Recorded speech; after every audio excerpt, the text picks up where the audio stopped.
Bem-vindos a mais uma porção da Bíblia. Dia 41. Hebreus, capítulo 7. Esse Melquisedeque era rei da cidade de Salém e sacerdote do Deus Altíssimo.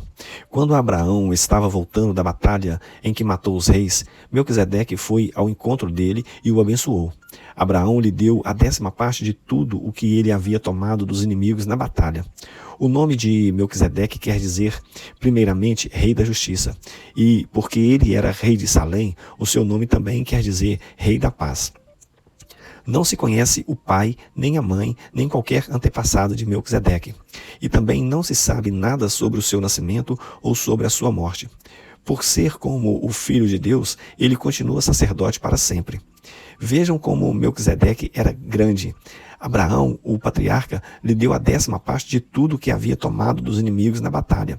Conforme a lei de Moisés, os sacerdotes, que são descendentes de Levi, têm a obrigação de receber do povo a 10ª parte de tudo. Eles recebem dos seus próprios patrícios, embora estes também sejam descendentes de Abraão. Melquisedeque não era descendente de Levi, mas recebeu a 10ª parte daquilo que Abraão havia tomado na batalha e o abençoou. Sim, abençoou o próprio Abraão, que havia recebido as promessas de Deus. Na dúvida de que aquele que abençoa é mais importante do que aquele que é abençoado. No caso dos sacerdotes, a 10ª parte é recebida por homens que um dia vão morrer. Mas, no caso de Melquisedeque, como dizem as Escrituras Sagradas, a 10ª parte foi recebida por alguém que continua vivo. Portanto, quando Abraão pagou a 10ª parte, Levi, cujos descendentes recebem a 10ª parte, também pagou. Pois Levi não tinha nascido e, por assim dizer, ainda estava no corpo do seu antepassado Abraão, quando este se encontrou com Melquisedeque. A lei que o povo de Israel recebeu se baseava no sacerdócio dos levitas. Ora, se o trabalho dos sacerdotes levitas tivesse sido perfeito, não haveria necessidade de aparecer outro tipo de sacerdote, da ordem do sacerdote de Melquisedeque e não da ordem de Arão.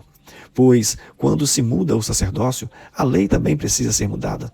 E o nosso Senhor Jesus, a respeito de quem são ditas essas coisas, pertencia a outra tribo, e nenhum membro dessa tribo jamais serviu como sacerdote. É sabido que, por nascimento, Jesus, o nosso Senhor, pertencia à tribo de Judá, e Moisés não disse nada dessa tribo quando falou a respeito de sacerdotes. E tudo isso se torna bem mais claro, pois surgiu um sacerdote diferente, parecido com Melquisedeque. Ele não foi feito sacerdote pelas leis ou regras humanas, porém se tornou sacerdote por meio do poder de uma vida que não tem fim. Porque as Escrituras Sagradas dizem, você será sacerdote para sempre, na ordem do sacerdote de Melquisedeque. Assim a regra antiga foi anulada porque era fraca e inútil, pois a lei não podia aperfeiçoar nada, mas agora Deus nos deu uma esperança melhor, por meio da qual chegamos perto dele. Além disso, há o juramento de Deus. Não houve juramento quando os outros se tornaram sacerdotes. Porém, houve juramento quando Jesus se tornou sacerdote, pois Deus lhe disse, o Senhor jurou e não voltará atrás. Ele disse, você será sacerdote para sempre. Portanto, essa diferença também faz com que Jesus seja a garantia de uma aliança melhor. Há ainda outra diferença. Os outros sacerdotes foram muitos porque morriam e não podiam continuar o seu trabalho. Mas Jesus vive para sempre e o seu sacerdócio não passa para ninguém. E por isso ele pode, hoje e sempre, salvar as pessoas que vão a Deus por meio dele, porque Jesus vive para sempre a fim de pedir a Deus em favor delas. Por isso Jesus é o grande sacerdote de que necessitamos. Ele é perfeito e não tem nenhum pecado ou falha. Ele foi separado dos pecadores e elevado acima dos céus. Ele não é como os outros grandes sacerdotes. Não precisa oferecer sacrifícios todos os dias, primeiro pelos seus próprios pecados e depois pelos pecados do povo. Ele ofereceu um sacrifício, uma vez por todas, quando se ofereceu a si mesmo. A lei de Moisés escolheu homens que são imperfeitos para serem grandes sacerdotes, mas pela promessa feita com juramento, a qual veio depois da lei de Moisés, Deus escolhe o Filho, que se tornou perfeito para sempre.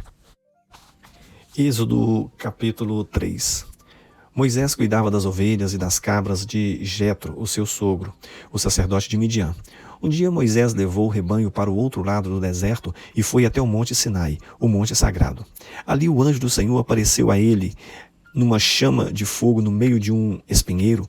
Moisés viu que o espinheiro estava em fogo, porém não se queimava. Então pensou, que coisa esquisita, por que será que o espinheiro não se queima? Vou chegar mais perto para ver. Quando o Senhor Deus viu que Moisés estava chegando mais perto para ver melhor, ele o chamou do meio do espinheiro e disse, Moisés, Moisés. Estou aqui, respondeu Moisés. Deus disse, pare aí e tire as sandálias, pois o lugar onde você está é um lugar sagrado. E Deus continuou, eu sou o Deus dos seus antepassados, o Deus de Abraão, o Deus de Isaque e o Deus de Jacó. Aí Moisés cobriu o rosto porque ficou com medo de olhar para Deus. Então o Senhor disse, eu tenho visto como o meu povo está sendo maltratado no Egito. Tenho ouvido o seu pedido de socorro por causa dos seus feitores. Sei o que estão sofrendo. Por isso desci para libertá-los do poder dos egípcios e para levá-los do Egito para uma terra grande e boa. É uma terra boa e rica, onde moram os cananeus, os heteus, os amorreus, os perizeus, os heveus e os jebuseus. De fato, tenho ouvido o pedido de socorro do meu povo e tenho visto como os egípcios os maltratam. Agora venha, e eu o enviarei ao rei do Egito para que você tire de lá o meu povo, os israelitas. Moisés perguntou a Deus, quem sou eu para ir falar com o rei do Egito e tirar daquela terra o povo de Israel? Deus respondeu, eu estarei com você. Quando você tirar do Egito o meu povo, vocês vão me adorar neste monte, e isso será uma prova de que eu o enviei. Porém Moisés disse, quando eu for falar com os israelitas e lhes disser, o Deus dos seus antepassados me enviou a vocês, eles vão me perguntar, qual é o nome dele? Aí, o que é que eu digo? Deus disse, eu sou quem sou. E disse ainda, você dirá o seguinte, eu sou, me enviou a vocês. O Senhor, o Deus dos seus antepassados, o Deus de Abraão, o Deus de Isaque e o Deus de Jacó, me enviou a vocês. Este é o seu nome, para sempre, e assim ele será lembrado por vocês em todos os tempos. Depois Deus disse, vá, reúna os líderes do povo de Israel e diga que eu, o Senhor, o Deus dos seus antepassados, o Deus de Abraão, o Deus de Isaque e o Deus de Jacó, apareci a você e ordenei que lhes dissesse, tenho visto a sua situação e sei o que os egípcios estão fazendo com vocês.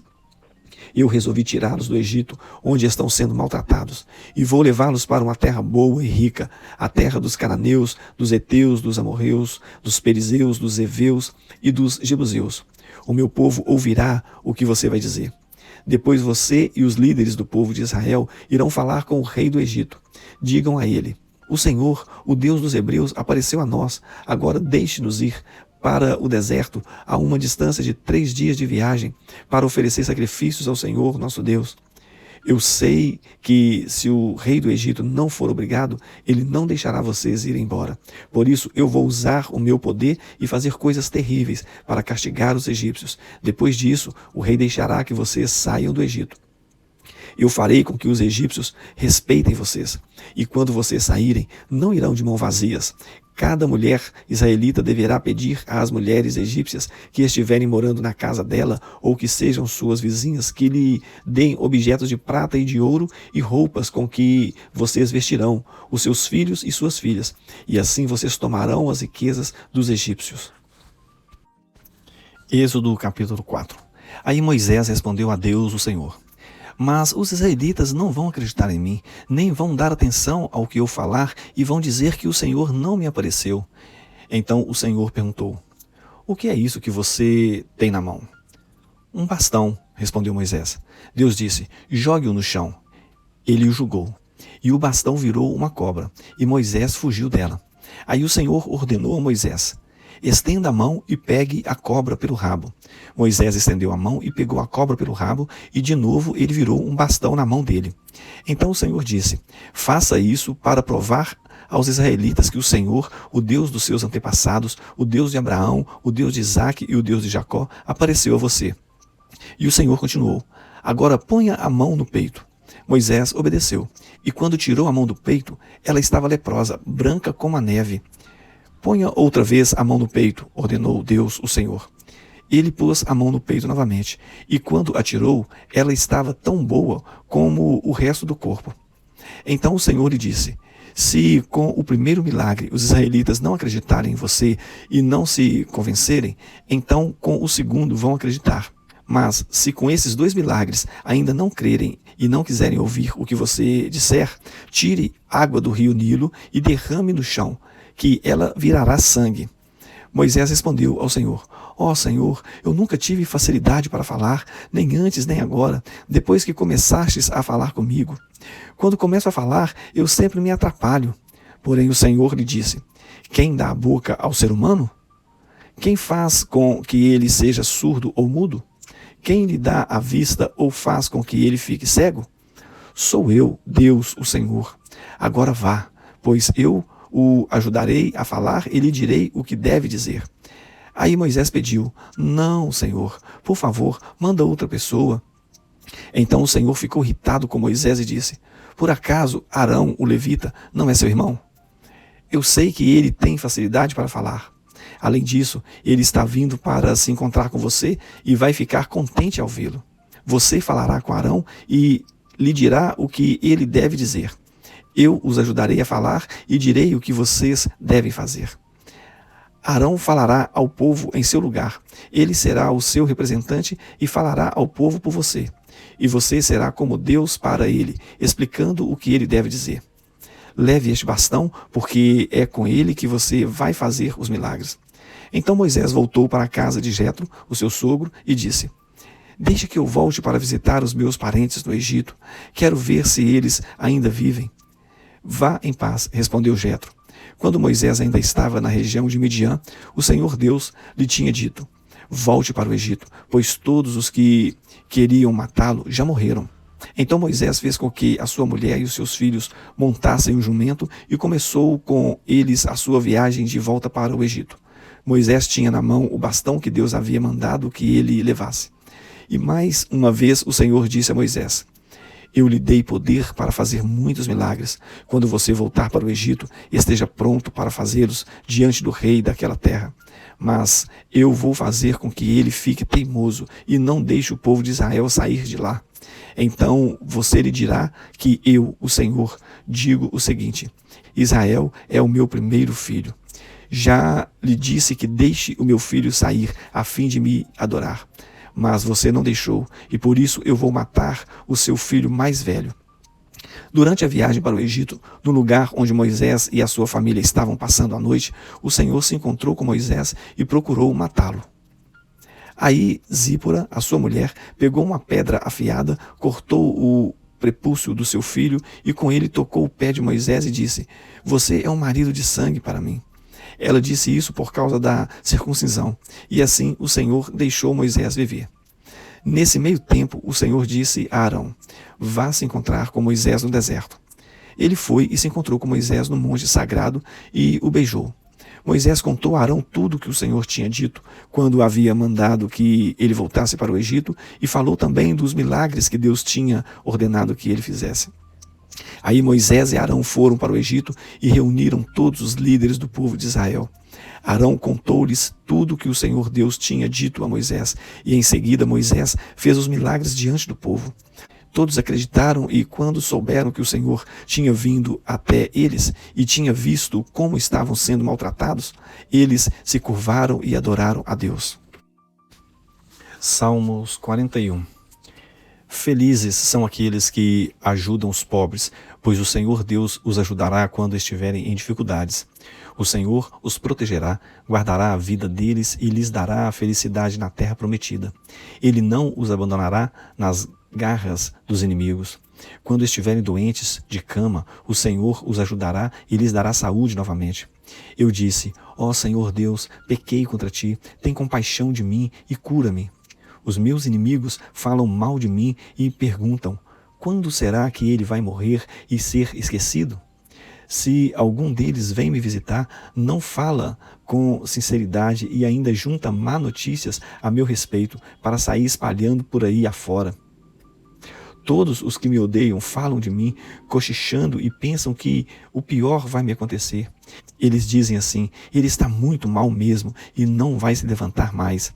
Até o meu melhor amigo, em quem eu tanto confiava, aquele que tomava refeições comigo, até ele se virou contra mim. Ó Senhor Deus, tem compaixão de mim e me dá saúde novamente, para que eu dê aos meus inimigos o que merecem. Eles não me vencerão, e assim ficarei sabendo que tu me aprovas. Tu me ajudarás, porque faço o que é direito e me deixarás ficar para sempre na tua presença. Louvado seja o Senhor, o Deus de Israel, louvado seja agora e sempre. Amém, amém.